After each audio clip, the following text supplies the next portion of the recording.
भारत ने पाकिस्तान के कई एयरबेस को तबाह किया है। वो कौन कौन से एयरबेस है ये भी आपको हम बता रहे हैं। विवेक, शिखा और मेहमान लगातार हमारे साथ जुड़े हुए हैं, लेकिन कुल 11 एयरबेस हैं जिनको भारत ने तबाह किया है।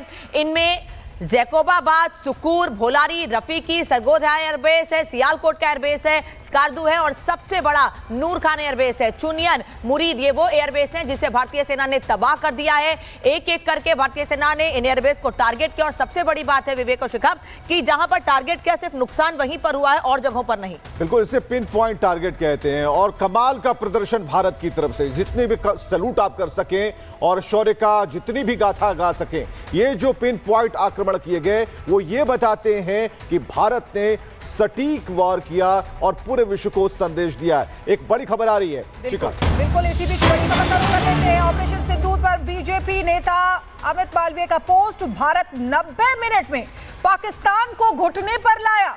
पाकिस्तान के 11 एयरबेस 90 मिनट में तबाह किए। ये अमित मालवीय की तरफ से ट्वीट किया गया है। भारत ने मिलिट्री ऑपरेशन का डायनेमिक्स बदला है।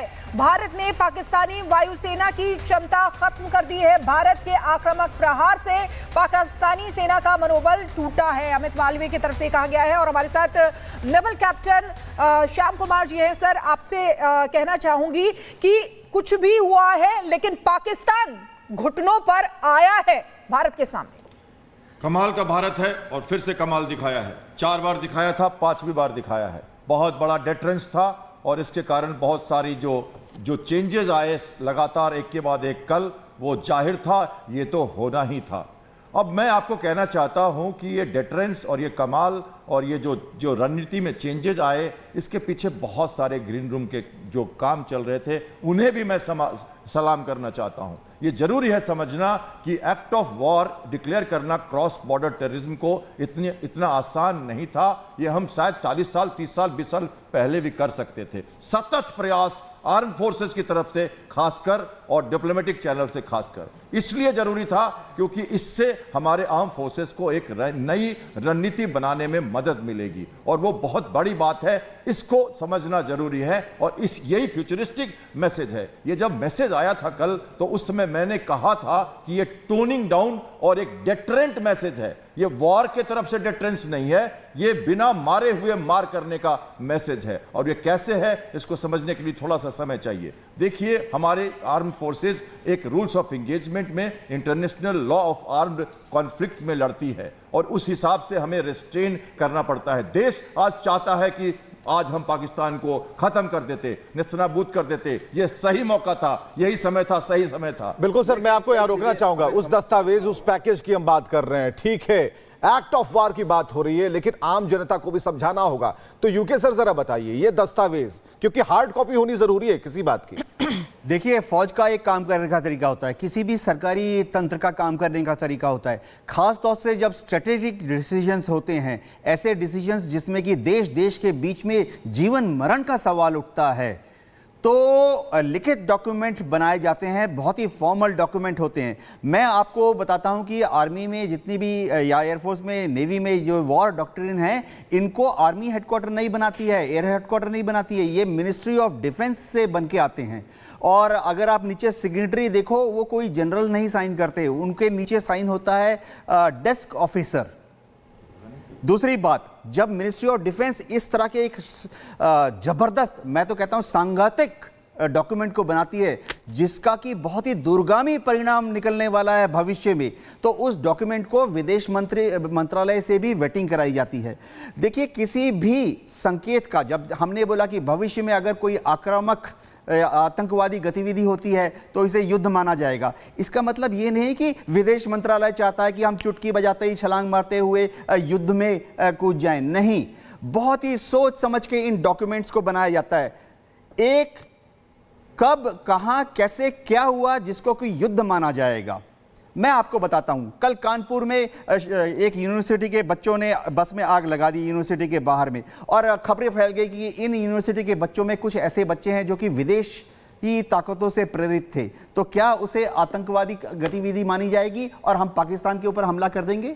कल केरला में सिमी के छात्रों ने कुछ कर दिया, 2 पॉलिटिकल पार्टीज के कार्यकर्ताओं को मार दिया, क्या उसे आतंकवादी गतिविधि मानकर हम सर पाकिस्तान पर हमला? बड़ी खबर आ रही है सर, आपके पास वापस लौटूंगी। बड़ी खबर का पहले रोक कर लेते हैं। पाकिस्तान पर सभी प्रतिबंध जारी रहेंगे।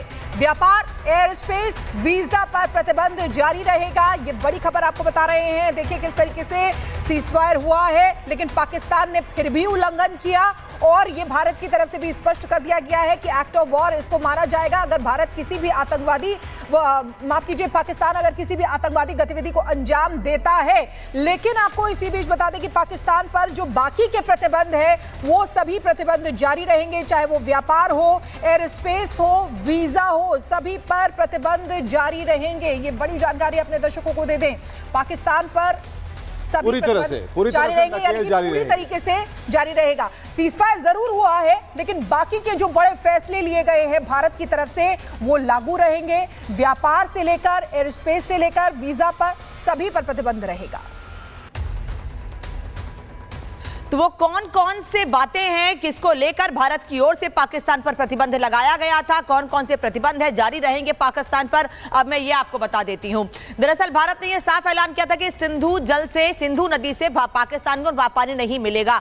ये संधि फिलहाल निलंबित रहेगी। इस पर साफ भारत ने कह दिया है कि मतलब जो फैसले लिए गए थे पाकिस्तान को लेकर, जो रोक लगाई गई थी, वो एज इट इज जारी रहेगी। इसके अलावा पाकिस्तानी वीजा भी फिलहाल रद्द रहेगा। पाकिस्तान के लोग भारत नहीं आ सकते हैं, क्योंकि जैसे ही 22 अप्रैल को भारत में हमला हुआ था पाकिस्तान के आतंकियों की ओर से पहलगाम में, तभी से पाकिस्तान के लोगों को वापस जाने के लिए कह दिया गया था। व्यापार हर तरह से बंद रहेगा पाकिस्तान के साथ, किसी तरह का कोई भी ट्रेड नहीं होगा पाकिस्तान के साथ। जो रोक लगाई गई थी पाकिस्तान पर वो जारी रहेगी। वित्तीय लेन देन भी फिलहाल बंद रहेगा। भले ही सीज फायर हो गया हो, लेकिन किसी तरह का कोई ट्रेड नहीं होगा। पाकिस्तान के लोग भारत नहीं आ सकते हैं। पाकिस्तान को भारत पानी नहीं देगा। इसके अलावा बंदरगाह भी बंद रहेंगे, यानी भारत के पोर्ट का इस्तेमाल पाकिस्तान नहीं कर सकेगा। जैसे ही यह हमला हुआ था उसके बाद यह साफ कर दिया गया था। एयर स्पेस बंद रहेगा पाकिस्तान के लिए पूरी तरीके से। पाकिस्तान की कोई भी फ्लाइट भारत से होकर नहीं जा सकेगी। पाक यूट्यूब चैनल पर पूरी तरह से बैन रहेगा, क्योंकि पाकिस्तान को बड़ी कमाई होती है यूट्यूब चैनल से और भारत से बड़ी कमाई होती है। और इसी तरीके से आर्थिक स्तर पर पाकिस्तान को भारत चोट पहुंचा रहा है। हर लेवल पर पाकिस्तान को भारत चोट पहुंचा रहा है। विवेक, बिल्कुल बड़ी चोट के बीच एक बड़ी खबर आ रही है। पाकिस्तान के पास मौजूद सभी चीनी हथियार फेल हो गए। भारत के हमले को नाकाम नहीं कर पाया पाकिस्तान। चीनी रडार, एयर डिफेंस, लड़ाकू विमान सबके सब पस्त हो गए और पाक के 11 एयरबेस पर भारत ने सीधा अटैक किया। भारतीय अटैक को रोकने में पूरी तरह से पाकिस्तान नाकाम साबित हुआ।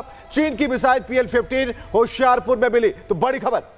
तो लगातार सर आप देख पा रहे हैं, और जो हमारे साथ जो गेस्ट पैनल मौजूद है, जरूरी है सिरा सर हमें जरा बताइए, ये पूरी तरीके से मेड इन चाइना का खुलासा हो गया। देखिए ऐसा है कि हमने जितने भी मिसाइल सिस्टम फायर किए 100% रिजल्ट हमको मिला। पाकिस्तान ने जितने फायर किए 0%। इसका मतलब है कि हमारा एयर डिफेंस सिस्टम, हमारे मिसाइल सिस्टम बहुत स्ट्रांग है।